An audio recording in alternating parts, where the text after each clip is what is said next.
За бүгдээ сайн байцгаана уу? Бүгдд нь эзний өдрийн мэндийг хүргэе. Өнөөдөр бид нэр 1-р Иохан номоос үргэлжлүүлэн судалнаа. 1-р Иохан номын 3-р бүлгийн 11-ээс 24-р ишлэлийг, багц ишлэлийг өнөөдөр хамтдаа судлаа. За энэ ишлэлд энэ бүлэгт маань болохоор бусдыг хэрхэн хайрлах вэ? Бид бие хэрхэн хайрлах вэ гэсэн тухай ярилцсан. За хүн болгон хайрын тухай өөр гэсэн ойлголттой байдаг тийм. За Есүс Христ итгэдэг хүмүүс, итгэдэггүй хүмүүс бүгд хайрын тухай бол мэднэ. Өөр өнцгөөс хардаг. Хайраар бид маш олон зүйлийг илэрхийлж болдог. Тийм үү? Энэ бол хүний бас тийм нандин тийм сэтгэлийн мэдрэмж, илэрхийлэмж гэж хэлж болно. Хайр бол хүн төрлөختөнд өгсөн гайхамшигтай бас бэлэг гэж бид нэр ойлгож байна. За харин тэгвэл Библи өгүүлж буй жинхэнэ хайр гэдэг зүгээр нэг сэтгэл хөдлөл, мэдрэмж тэр зүйлээс хамаагүй өргөн гүн гүнзгий зүйлсийн талаар өнөөдөр энэ ишлэл маань бид нарт тайлбарлаж эхлэнэ. Бүгд хамтдаа суралцъя. 10 жилийн өмнө байх би нэг санаж байна. Нэг найзтайгаа манад зочлоод тэгээ ярилцсан сууж байхдаа найз маань нэг хүүтэй байсан мó. Ганцхан хүүтэй байсан тухайн үед. Тэгээд бид нар гэр бүл хүүхдүүдийн тухай ярьж байгаад одоо та нар дахиад хүүхдтэй болооч залуу байгаа юм чинь олон хүүхдтэй болохгүй мүү гэхэд манай найз юу гэж хэлж ирсэн хэр их сонио. Би одоо хүүхдтэй маш их хайртай. Тэгтээ ингэж хэлсэн. Би яаж хүүгээ хайрлаж байгаа энэ хайраа дараачихаа хүүхдтэй хуваалцах юм бэ гэдэг. Яг ингэж хэлснийхэн дараа Библиэс нэг ишлэл миний толгоонд ингээд зурс хийгээл ороод ирсэн байхгүй. Хайр хизээш дуустдаггүй. Тэр үед би энийг хаана байдгийг нь мэдэхгүй энэ ишлэг. Тэгтээ миний толгоонд хамгийн түрүүнд санагдсан тэр зүйл бол хайр хизээш дуустдаггүй гэдэг Бурхны үг санаанд ороод байгаа юм чинь. Тэгтээ одоо манай найз маань бол 2 хүүхэдтэй болсон. Хайрын тухай илүү ойлголттой болсон байхаа гэж. Хайр бол хизээш дуустдаггүй тийм үү? За бүгдээрээ хамтдаа ишлэлээ уншъя. 1-р Иохан 3-р бүлэг 11-ээс 24-р. Бие хайрлах ёстой гэдэг нь та нарын эхнээсээ сонссон мэдээ билээ. Бид Каин шиг байх ёсгүй. Тэрээр ёрын нэгнийх байсан бөгөөд дүүгээ алсан юм. Яагаад тэр түүнийг алав? Яагаад гэвэл өөрийнх нь үлс ёрын дүүгийнх нь үйлс зүвт байсан ажээ. Ах トゥ нараа, ертөнц та нарыг үзэн ядвал бүү гайх. Бид ах トゥ усаа хайрладаг учраас үхлээс аминд шилжснээ мэднэ. Үл хайрлагч нь үхэл дотор байна. Ах トゥ угээ үзэн яддаг бүхэн алуурчин мөн. Ямар ч алуурчны дотор мөнх ам байдаггүйг та нар мэднэ. Бидний төлөө тэр амиа өгсөн тул үүгээр бид хайрыг мэднэ. Бид ч ах トゥ усынхаа төлөө амиа өгөх учиртай. Дэлхийн эд хөрөнгөтэй нэг нь ах トゥ угийнхаа гачигдлыг хараад түүнд туслах сэтгэл үл гаргуул түүний дотор Бурхны хайр яахан байх вүлээ. Бяцхан хүүхдүүдээ бид үг хэлээр бос харин үйл ажил үнээр хайрлцгаая. Үүгээр бид үннийх болохоо мэднэ. Түүний өмнө зүрхээ тайтгаруулах болно. Зүрх маань тэднийг яллах ямар ч зүйлд тэгэх болно. Учир нь Бурхан бидний зүрхнээс аавгаа бөгөөд бүхнийг мэддэг. Хайртууд минь, зүрх маань биднийг яллахгүй бол бид Бурханы өмнө зөрөгтэй байж гуйсан болгоноо түүнээс хүлээн авнаа. Учир нь бид түүний тушаалуудыг сахиж түүнд тааламжтайг үлддэг билээ. Бид түүнийхүү Есүс Христийн нэрд итгэж бидэнд тушаасан ёсоор бие биенээ хайрлах нь түүний тушаал юм. Түүний тушаалуудыг сахигч нь Бурханы дотор байж, Бурхан ч түүний дотор байна. Бидний дотор тэр байгааг түүний бидэнд өгсөн сүнсээр бид мэддэг гэсэн байна.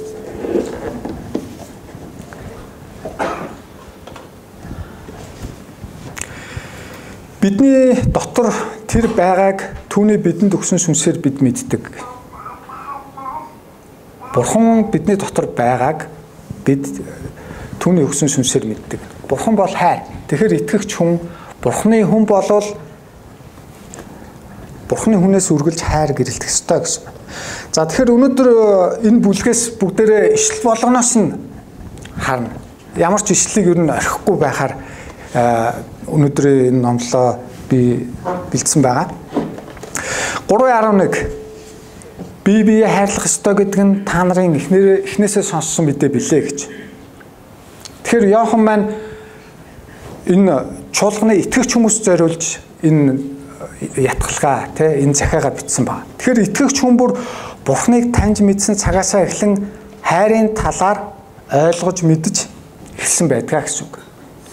Бидний сайн мэдээ бол нэг талдаа Бурхны хайрын тухай мэдээ. Хайргүйгээр Бурхныг мэдэх, түүнийг илэрхийлэх ямар ч боломжгүй. За тэгвэл энэ 3 дугаар бүлэгт Каины түүхээр бидэнд хайрыг ойлгуулахыг хичээсэн байна. Эхлэл номын 4-ийн 1-8 дугаар ишлэлийг бүгдээрээ харъя. Энэ түүхийг уншъя. Яагаад энэ Каин Абель хоёрын түүхээр энэ хайрыг зүйрлж биднэрт ойлгуулахыг бодсон юм байна. Эхлэл 4 дугаар бүлэг 1-8. За өнөөдөр бол би 2019 хөлброос уншиж байгаа. Нэр нь солигдож байгаа учраас жоохон та нар эргэлзэж магадгүй гэсэн үднээс 2019 оны хөлброос уншиж байгаа шүү.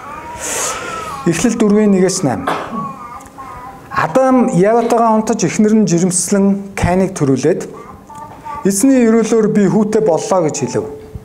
Дахиад тэрээр Кайны дүү Абелийг төрүүлжээ. Тэгээд Абель мал маллаж Кайн газар эдлэх болов. Хожим нь Кайн газараас авсан үр жимснээсээ эзэнд өргөл болгон барьжээ. Абель бас хонин сүргийнхээ анхны төлб болон түүнийхээ өөх тосноос өргөжээ. Эзэн Абелийг болон түүний өргөлийг оошон хүлээн авсан боловч Кайныг болон түүний өргөлийг оошоосонгүй. Кайн ихэд уурлан уруу царайлав. Эзэн Кайнд чи юунд уурлана вэ? Юуны учир уруу царайлна вэ? Хэрв чи сайныг үйлдвэл тэргүүнээ өргөх биш үү? Хэрв чи сайныг хийхгүй бол гим нүгэл үүдэн дээр чинь гитэн нүгэл хилэнц чамааг хүсэх болно. Гэсэн чи түүнийг дийлэх ёстой гэв. Кайн дүү Абельтайгаа ярьжээ. Дараа нь хээр талд байхдаа дүү Абель руугаа дайрч түүнийг цохиж алваа гэсэн байна. Энэ бол нэлээд эхлэл номдох анхаарал татам түүх. Адам Ева хоёрын үр хүүхэд. Хүн төрлөختний их үндсээс ерөөсөө холдоогүй байгаа. Хүн бурхантай хамт алхаж байсан, бурхантай хамт оршууданд байсан тэр мөчөөс салаад удаагүй байсан үед төрсөн ах нь төрсөн дүүгээ алж байгаа юм байдал. За тэгвэл Иохан номон дээр Кайныг юу гэж хэлсэн бэ? Тэгэхээр ёрын нэгнийх байсан юм а гэж байгаа. Энэ дэлхий дээр гим нүгэл орж ирсэн цагад хэнийг ч ялгалгүй ямар ч хүн энэ дэлхий дээр гим буруу зүйлээс болж ёрын нэгнийх болох боломжтой гэдгийг эндээс бид нар харж байгаа.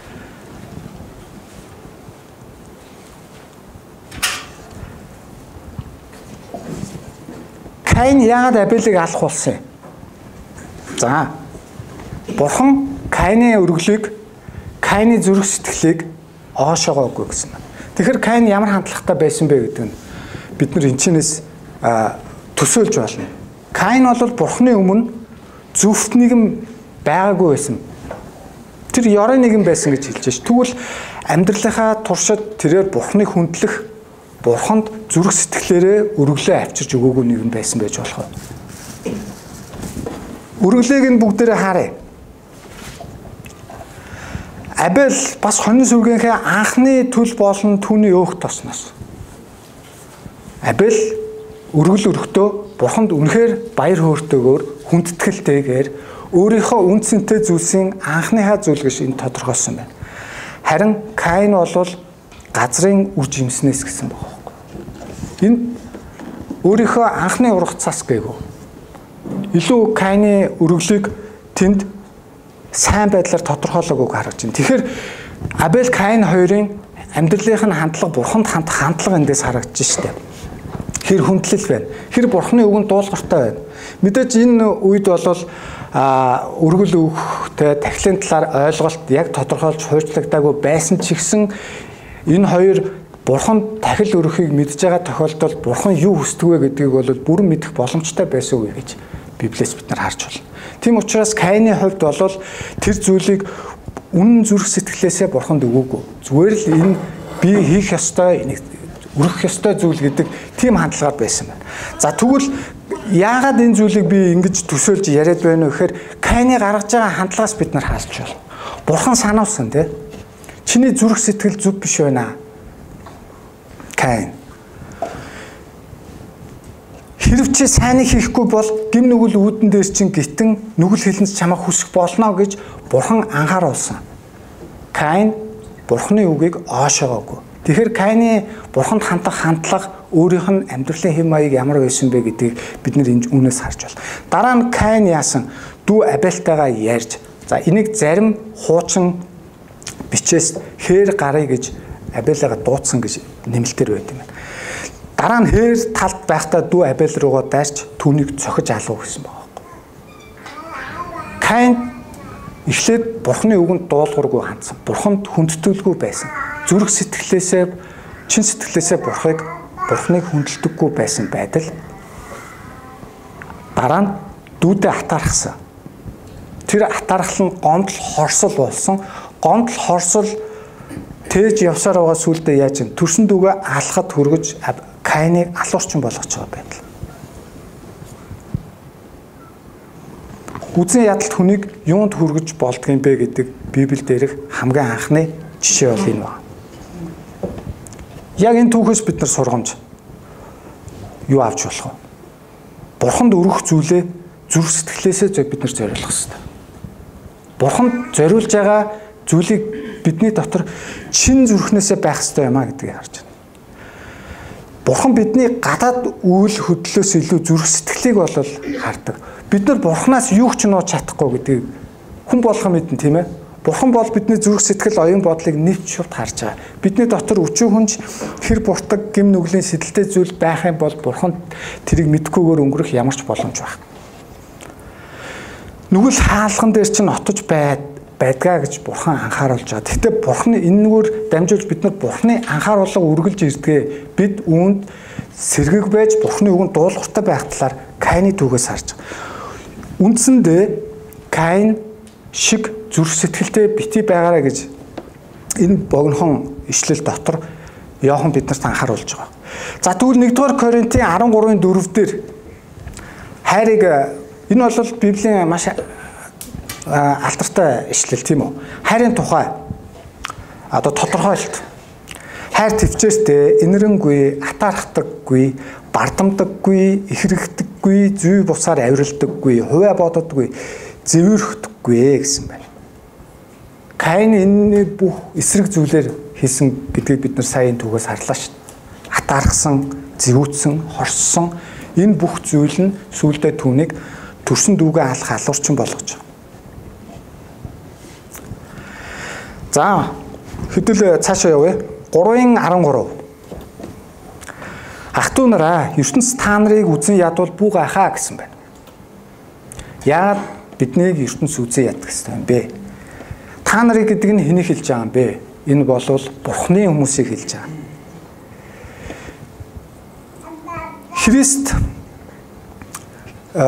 Христэд итгэсэн цагаас эхлээд бид энэ ертөнцийнх биш Тэнгэрийн хаанчлалын мөн Бурханы харьяаллын хүмүүс болж байгаа гэсэн.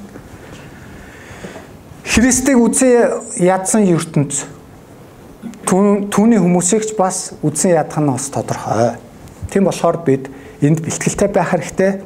Бид нэр дотроо Бурхантай хамт алхаж байгаа гэдэг зүрх сэтгэлтэйгээр энэ зүйлийг давж гарах хэрэгтэй. 3:14. Бид ах トゥ усаа хайрладаг учраас үхлээс аминд шилжснээ мэднэ. Үл хайрлагч нь үхэл дотор байна. Каинд юу тохиолдсныг сана. Түүний дотор үл хөндлөлт дуулуургүй байдал үзэн ядалт байсан учраас энэ зүйлийг хийсэн. Үл хайрлах зүрх сэтгэл үхэл рүү хөтэлдэг, жинхэнэ хайр болвол амь руу хөтэлдэг гэдэг эсрэг зүйлсийг гаргаж болох. Бидний дотор ямар нэгэн үзэн ядалт, гомдол, хорсол байсан цагт хайр бидний дотроос унтрахад саад болдог. Ариун сүнс ажиллаа хийхэд саад болдгоо гэсэн.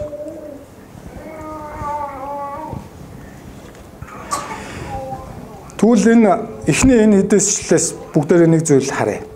Хайр атаархал үзэн ядалтаас ангид байх ёстой гэдэг зарчим гарч байна. Хайр бол үзэн ядалт, атаархал, гомдол хорслоос ангид байх ёстой. Ингэж бид нар Бурхны хайрыг бусдад харуулах боломжтой юм байна. 3:16 Бидний төлөө тэр амиа өгсөн тул үүгээр бид хайрыг мэднэ. Бид ч ах дүүсийнхээ төлөө амиа өгөх учиртай гэсэн байна. Энэ ишлэлийн боддоор Есүс Христ яаж хийх ёстой вэ гэдгийг Есүс Христ өөрийнхөө энэ дэлхий дээр байх хугацаанд бүрэн харуулсан. Тэр өөрийн амийг бидний төлөө өргөсөн, тийм үү? Бидний гэм нүглээс аврахын тулд золиос гаргасан. Хайр бол зөвхөн үг биш, үйлдэл юм а гэдгийг үргэлж Есүс үзүүлж байсан.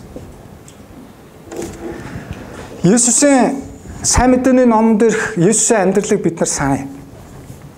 Есүс Тэнгэрийн хаанчлалыг тунхаглахаар ирсэн. Үндсэн зорилго. Бидний сүнсийг аврахаар ирсэн. Гэсэн ч Есүс өдөр шөнөгүй хүмүүст үйлчилж байсан. Тийм биз? Хүмүүс үргэлж Есүсээс авахыг хүсдэг байсан. Есүсээр хамгаалуулахыг хүсдэг байсан. Есүсээр эдгүүлэхийг хүсдэг байсан. Эдгээлэхийг хүсдэг байсан. Есүс Тэнгэрийн хаанчлалыг тунхаглаж, өдөржингөө сургаал зааж, хүмүүсийг эмчилжтэй, хайрлж, халамжилж, бас шүнжэнгөө бидний төлөө залбирдаг байсан. Энэ бол төгс бусдыг яаж хайрлах вэ гэдэг жишээ. 17-оос 18 доор ишлэлийг. Дэлхийн эд хөрөнгөтэй нэг нь ах дүүгийнхээ гачигдлыг хараад түүнд туслах сэтгэл үл гаргавал түүний дотор Бурхны хайр яахан байх вүлээ. Энэ бас их сонирхолтой. Бид нэр илүү сайн тунгааж бодох ёстой ишлэл. Жинхэнэ хайр бол бусдын хэрэгцээг нь анхаарч туслахыг шаарддаг гэсэн тийм мессеж бидэнд өгöd байгаа.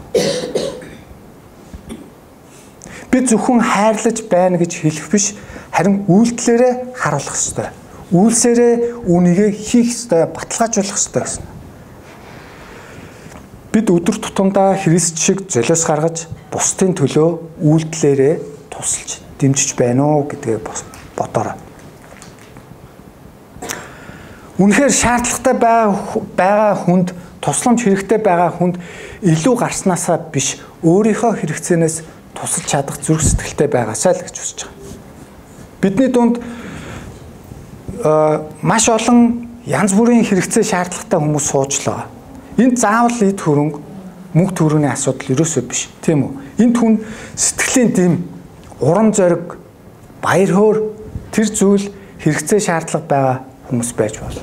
Бид тэр хүмүүсийг мэдрэмжтэйгээр олж харж, тусалж, тэр хүмүүсийг сэтгэлээр нь дэмжих ёстой маа гэдгийг бас мэдээсээ бас бид нар шаардлагатай хүнд байгаагаасаа илүүчилж туслах хэрэгтэй. Өөрийнхөө хэрэгцээнээс туслах хэрэгтэй шүү гэж. Одоо бид нар энэ премиум хотел гээд өглөө ингээд цуглаандаа ирлээ 10 гээд. Зүгээр л бид нар хайрыг бид нар яаж бусдад харуулж болох юм бэ гэхэд одоо энэ доотлын дэлгүүр байна, доотлын үүдэнд сууж байгаа те жижигүрж байт юм уу, цэвэрлэгч, энэ бүхэнд бид нар тэр хүмүүс сэтгэлийн дэм өгч болно. Бид нар баярлаа гэж чин сэтгэлээсээ хэлэхэд тэр хүмүүсийн дотор хийж байгаа ажилдаа ямар их баяр хөөртэй, урам зоригтой авах болоо гэж би нэг талаасаа бодох, тийм үү? Одоо би энэ доотлын дэлгүүрт ороод энэ CEO чинь дандаа нэг та нар ажиллах юм бол дандаа нэг юм хүүхдэрэ байгаа залуучууд ажиллаж байгаа үз. Дөнгөж ингээд амьдрал дээр гараад ажил гэдгийг ингээд юу вэ гэдгийг ойлгож мэдэж, зарим нь бол тэрнчээс туршлага хоригдлуулах гэж ажиллаж байгаа шүү дээ. Тэр хүүхдүүдэд ч гэсэн бид нар ороод жоохон урам өгчихэд зүгээр баярлаа гэж чин сэтгэлээсээ ирэхэд тэр хүүхдүүд үнэхээр зүрх сэтгэлээсээ ингээд хүлээж аавна. Ямар гоё юм бэ? Хийж байгаа ажилдаа ч гэсэн урамтай болно. Тийм биз? Энэ цуглааны хүмүүс эднэр үнэхээр өөр хүмүүс шүү гэдэг тийм мэдрэмж авна гэдэг чинь бид нар бусдад хайрыг түгэж байгаа нэг хэлбэр үстэй. Хайр бол маш энгийн зүйлээс л эхэлнэ. Үнэхээр гайхалтай. Тийм биз?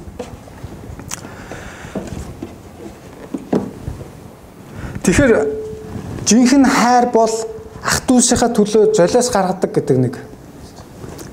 Бидний амьдралд Есүс өөрийнхөө амьдралаар түүхч үзүүлсэн тэр зүйлийг бид нар хэрэгжүүлэх шаардлагатай байна гэсэн зүйл санааг бид нар энэ чинээс бас харж болох нэ. За 3:19-с 22 дугаар эшлэлийг цаашаа бүгдээрээ харъя. Үүгээр бид үннийх болохоо мэдэж түүний өмнө зүрхээ тайлхруулах болно. Зүрх маань биднийг яллах ямар ч зүйлд тэгэх болно. Учир нь Бурхан бидний зүрхнээс аавгаа бөгөөд бүхнийг мэддэг. Хайртууд минь зүрх маань биднийг яллахгүй бол бид Бурханы өмнө зоригтой байж гуйсан болгоноо түүнээс хүлээн авнаа. Учир нь бид түүний тушаалуудыг сахиж түүнд тааламжтайг үлддэг билээ гэсэн байна. Энэ ишлэлийг бол нэлээд сайн анхаараарай. Энэ юуны тухай ярьчваа гэж. Хэрвээ бид хайраар амьдарч үнний дагуу үйлддэг бол Бурханы өмнө итгэлтэй очих тухай ярьж байгаа. Бурхан өөрөө энэ зүйлийг хүсдэг. Чиний дотор ямар нэгэн гомдол, хорсол, асуудал байгаа бол эхлээд тэрийг шийдээ. Дараа нь миний өмнө ир. Бурхан ийм л зүйлийг хүсдэг. Чи миний өмнө ирж зогсохдоо цэвэр ариун, даруй, гимсэн зүрх сэтгэлтэй ир. Тэгжиж чи битэрээ харилцаа хэвэн хоёулаа хамт алах боломж гарна л гэсэн үг. Бид заримдаа өөрсдөө голдог тийм үү? Би хангалттай биш байна. Би ер нь гимтэй юм байна гэсэн мэдрэмж аваад байгаа юм биш үү гэж энд сануулад байгаа. Энэ ишлэл. Гэхдээ Бурхан биднийг уучлсан. Энэ бидний хайрын үйлсээр харагдаж байгаа. Бидний дотор оршигч ариун сүнсний хүчээр бид нар энэ зүйл харагдаж байгаа гэдгийг санаарай. Бид түүнд итгэлтэйгээр залбирч амьдралаа түүнд даатгах ёстой. Учир нь хайр бидний дотор байгаа юм бол Бурхан бидний дотор байгаа гэсэн үг. Бурхан бол хайр. Тэгвэл бид Бурханы хүүхдүүд мөн бөгөөд түүний өмнө айдас эргэлзэлгүйгээр зогсох эрхтэй гэдгээ сануулж байгаа ишлэл. Энэ. Та бол Бурханых болсон, Бурханы эцгийн хүү болсон. Түүний өмнө ямар нэгэн өөрийгөө буруутгалгүйгээр бүрэн зогсох эрхтэй хүн шүү.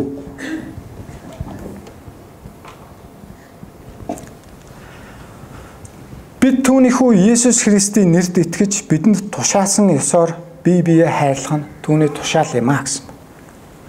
Энэ ишлэлээр дахиад л Бурхан хайрын тухай яагаад хайрлах ёстой гэдгийг бид нарт тушаал хэлбэрээр өгч байна, тийм үү? Марк 12-ын 30-аас 31-ийг бүгдээрээ харъя. Чи эзэн Бурханаа бүх зүрх, бүх сэтгэл, бүх оюун ухаан, бүх хүч чадлаараа хайрл. Гэсэн нь юм а. Чи хөршөө өөрийн адил хайрл. Гэсэн нь хоёр дахин юм. Эдгээрээс илүү агуу өөр тушаал байхгүй гэсэн байна. Хайрыг бидэрт тушаал болгож өгсөн Бурхан. Тэгтээ энийг бид нэр хүчээр хийх ямар ч боломжгүй. Үнэхээр хүнийг хүчээр хайрлна гэдэг ямар хэцүү юм бэ гэдгийг ер нь бол хүн болон гадарлах бах те. Энэ бол эхэндээ бол яг богино хугацаанд ажиллаж болно. Нөгөө хүн сэтгэл төрүүлж болно. Яваандаа энэ ер нь бол хүчээр хурамчаар хийгээд байгаа зүйл бол ер нь бол нэг явцгүй болно. За тэгээд нөгөө хүн ч өөрөө ядарна. Энийг ингээд хүчээр хийгээд байгаа хүн бол өөрөө ядарна. Харин жинхэнэ Бурханы хүн, Бурханы ариун сүнс бидний дотор ажиллаж байгаа тохиолдолд энэ эргээгээд биднэрт баяр хөөр болдог. Бид нар бусдыг хайрлах, хайрыг түгээж амьдарч эхлэхэд үүнээс авах баяр хөөрөндөө бид нар урам авдаг. Тэгээд биднээс хизээч дуусахгүй тэр хайр ундарч эхэлдэг байна. Итгэлийн амьдрал бол үнэхээр бусдыг хайрлах, Бурханы хайрыг бусдад түгээх амьдрал. Тэр хайр хизээч дуусахгүй. Тэр хайрын ундраг биднийг итгэлтэй үнэхээр хүчтэй амьдрах хөшөөрөг болд юм а гэдгийг хэлж байгаа. Иохан 3:24. За 1-р Иохан 3:24-өөс цааш өргөжлүүлж харъя. Түүний тушаалуудыг сахигч нь Бурхны дотор байж, Бурхан ч түүний дотор байна. Бидний дотор тэр байгааг түүний бидэнд өгсөн сүнсээр бид мэддэг. Өнөөдрийн энэ зүйлийг уншаад бидний дотор дэлгэрүүлж ярьж байгаа бодож байгаа зүйлийг 24-р эшлэлд дахин сануулж байна. Түүний бидэнд өгсөн сүнсээр бид нар мэддэг, мэдэрдэг, ажилдаг гэсэн үг. Тэгвэл сургамж нь юу юм бэ? Нэшлээ. Ариун сүнс бидний дотор амьдарч байгаа учраас бид хайраар амьдрах чадвартай. Хүн болгонд энэ чадвар төгс өгөгцөн гэсэн үг. Хайр бол зөвхөн мэдрэмж биш, үйлдэл гэдгийг дахин сануулж байна. Тэгэхээр жинхэнэ хайр болвол Бурхны тушаалуудыг сахин биелүүлдэг зүйлээ гэсэн үг. Бурхны тушаалуудыг сахин биелүүлнэ. Бурхны тушаал гэж юу юм бэ? Бид нар мэднэ хуучин гэрээнд өгөгдсөн тушаалууд. Тэр үед бид нар үйлсээрээ тэр тушаалуудыг хууль журмыг биелүүлсэн тохиолдолд биелүүлэх ёстой гэж зааддаг байсан бол Есүс бидэнд нэг зүйлийг хийсэн. Чи оюун бодолтой хүртэл энэ зүйлүүдийг хийгээрэй. Бидний бие махбодын хувьд, зүрх сэтгэлийн хувьд чи энэ бүх зүйлийг хийх боломжтой шүү. Учир нь ариун сүнс Бурхан би чамтай хамт байгаамаа гэдгийг хэлж байгаа. Тэгэхээр энэ багц ишлэл дундаас бид нэр жинхэнэ хайрын 3 шинж нэг тийм ойлголтыг бүгдээрээ авна.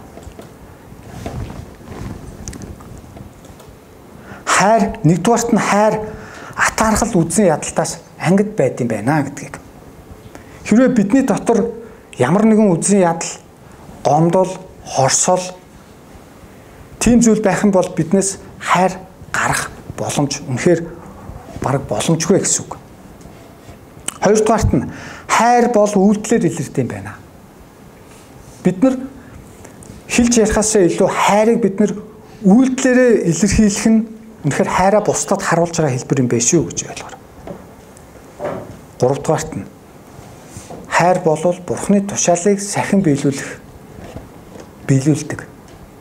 Бурхны тушаалыг сахин биелүүлэх гэсэн үг. Тушаал юм байна шүү гэж ойлгоорой. Үнэхээр бусдад хайрыг харуулъя л гэж байгаа бол бид нар ариун сүнсээр эзний үгийг дагаж амьдрах нь. Тэгээд энэ дээр Иохан 1-р Иохны 4:7 дээр үүнтэй холбоотой нэг ишлэл байгаа бүгдээрээ харъя. Хайртууд минь бие биеэ хайрлцгаая. Учир нь хайр бол Бурханаас ирдэг. Хайрлагдсан хүн бүр Бурханаас төрсөн бөгөөд Бурханыг таньдаг юм аа гэсэн. Өнөөдөр үнэхээр та нар Бурханаас төрсөн хүмүүслийн болол биднээс хайр ундрах нь гарцаагүй зүйл юм байна гэж. Бурханд эхлэл болон төгсгөл байхгүй. Бурхан болвол хязгааргүй, түүний хэмжих боломжгүй. Төгс илэрхийлэх бас үнэхээр хүний оюун ухаанаар боломж байхгүй. Тийм ч учраас хайранд хязгаар байхгүй. Хэдий ч нэ та хайрыг бусдад түгэн төдий ч нэ таны дотроос хайр улам ихээр ундран гарах болно. Аливаа ямар нэг зүйлд хэмжээ хязгаар байж болох юм. Харин хайр хизээж дуусахгүй гэж Библи бидэнд хэлдэг юм байна. Тэгээд 1-р Коринтын 13-аас 13-ын 1-ээс 13-ыг бүгдээрээ бүгд хамтдаа уншаад өнөөдрийнхөө номлолыг дуусгая гэж бодож байна. 1-р Коринт 13, 1-ээс 13 дахь ишлэл. Хэрэг би хүмүүсийн болон тэнгэр элч нарын хэлүүдээр ярьлаач надад хайр үгүй бол би хийн өргөлөх хангинах цан ажээ. Хэрэг би иш үзүүлдэг мөн бүх нууц болон бүх мэдлэгийг мэддэг байгаад уулыг нүлэх бүрэн итгэлтэй байлаач надад хайр үгүй бол би юуч биш. Хэрэг би бүх хөрөнгөө тараан өгч бие шатаахаар тушаасан ч надад хайр үгүй бол энэ нь надад ямар ч ашиггүй юм аа. Хайр төвчээртэй, инэрэнгүй билээ. Хайр атаархдаггүй, хайр бардамдаггүй, ихэрхдэггүй, зүй бус авиралдаггүй, хувиа бододгүй, зэвэрхдэггүй, Үс хураадаггүй. Зүй бус юмд баярлдаггүй. Харин үнэнд баярлдаг. Бүгдийг далдалдаг, бүгдэд итгэдэг. Бүгдэд найддаг, бүгдийг тэсвэрлэдэг. Хайр хизээч дуустдаггүй. 13-аас нь бүгдээрээ харъя. Илдүүгээ итгэл найдвар хайр гурав үлддэгч хамгийн агуу нь хайр юм аа гэсэн. Амен. За бүгдээрээ залбираад дуусгая. Эзэн Есүс танд маш их баярлалаа. Энэ цагт таны үг бидний зүрх сэтгэлд үнэхээр амьдралын маань хорон бүрт таны энэ үг бидний дотор амьдраасаа биднийг үнэхээр бусдыг хайрлах тэр зүрх сэтгэлээр амьдрахад хүчин болоосоо гэж гун залбирч байна. Тэгээд бидний амьдралын бүхий л талбарт эзэн Есүс та хамт байгаарай.